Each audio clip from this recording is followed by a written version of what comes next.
I'm a dumb, stupid idiot. I really am. I really, really am. There's certain things I've done in my life that are just dumb, somewhat dim-witted. I mean, sometimes I just don't think to think, which makes me look really dense and stupid. There's been so many times in my life I've just repeated the same procedure over and over because it was the first thing I did.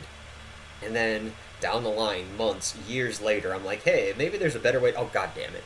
Yeah, there's a better way to do this. If I would have just thought about this an instant longer, I would have realized I didn't need to do X, Y, and Z the whole time and could have just cut to the chase and fixed a bunch of things faster.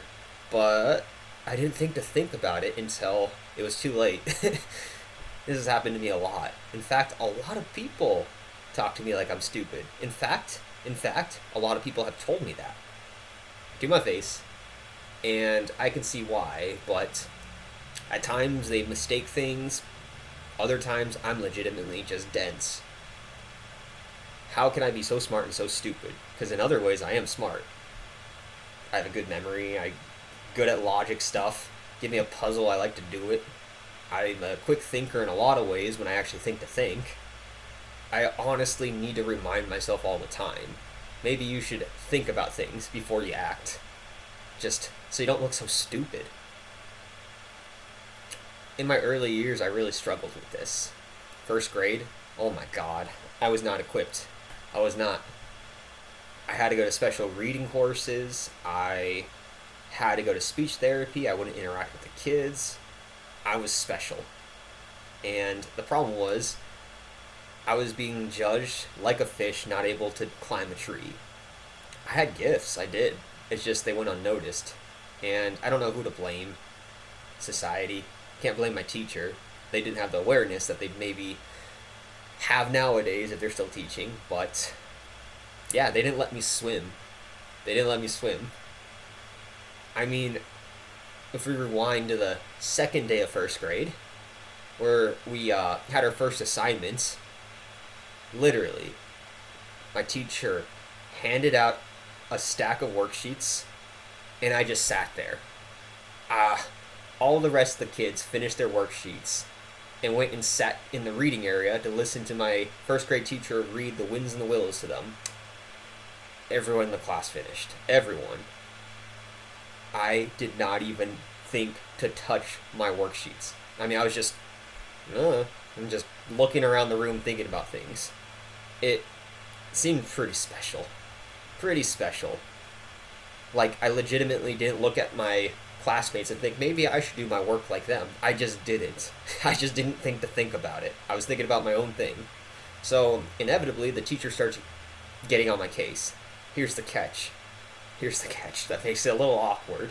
All the kids are sitting in a little group right next to my desk. My desk happened to be by the reading area, the closest possible desk to that. And when my teachers had enough and like turning a page and for the third time, Marcus, get to work. I look at her, look back at my desk, and just start poking holes in it. Still didn't think maybe I should do my worksheets. So, yeah, I kind of looked stupid there. I'm sure the other first graders were like, what the heck's up with this kid? Even though they're in first grade, there was just something up with this kid. The catch is, I have a lot of things like this, but let's just go to this memory of mine, because it's pretty core, and something I realized when I got to college, when I was doing good, and I'm like, what is this? Am I an imposter? Am I just memorizing stuff? What's going on? How come I'm doing good here now? Well, it's because I started studying, but besides the point, in kindergarten, the year before, I'm going to show my age here, how old I am. Christmas of 96, we got the Nintendo 64. I grew up playing the side-scrolling Marios. It was a while since I played the NES. I would play like as a 2-year-old, which may be smart. I beat my first level when I was 2, level 5 on Mario 3, and you know, that could be something. But I had a lot of nostalgia for these old Marios because me and my little brother broke the NES, spraying water in it, thinking we're fixing it. Yeah, we were dumb little kids. We definitely were. But what I'm about to tell you, I think, is also pretty smart. So we got the Nintendo 64. My dad opened it up and said, Hey, look, this is the new Mario. It's 3D instead of 2D. Never heard those words in my life. 2D, 3D. But I thought back to the Mario 3. Okay, 2D. There's two directions. This way and that way. I put them at right angles to one another. Didn't think of it as X, Y. But I just thought direction, direction. Okay, 3D is a bunch of copies of these stacked on top of each other. And you can go from one to another. So pretty much one plane to another. That's how I thought of it. And then I thought a little bit deeper. I was like, no, wait, you can just do this and put three axes. So I thought this way, that way, and that way. That's this Mario. So I thought that as a 5-year-old almost instantaneously, which might be considered smart alone.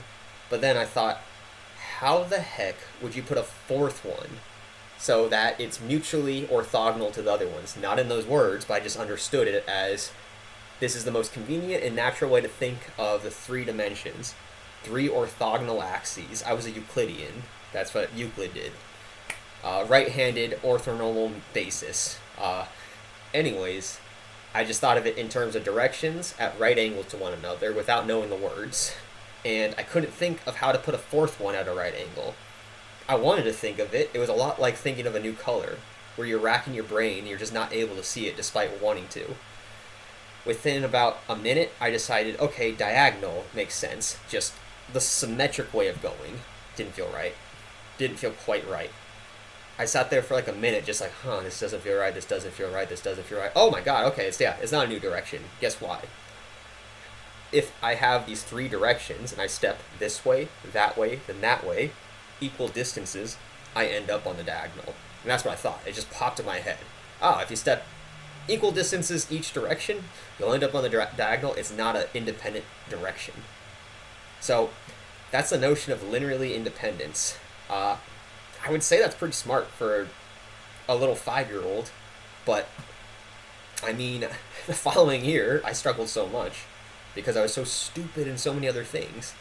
I was good at math, but maybe not adding numbers. At least I wasn't extremely good at that. I was good at this abstract thought process nobody explained to me. But how is the teacher ever going to guess that? The teacher's not going to guess that the kid sitting there poking holes in the desk, not doing any work, was thinking this sort of thing. So, sadly, I got judged for my stupidity and not my smartness. I think this is very common in the autistic community. So, yeah, it's just a thing. I'm smart and stupid. I'm a stupid idiot, but I'm also smart.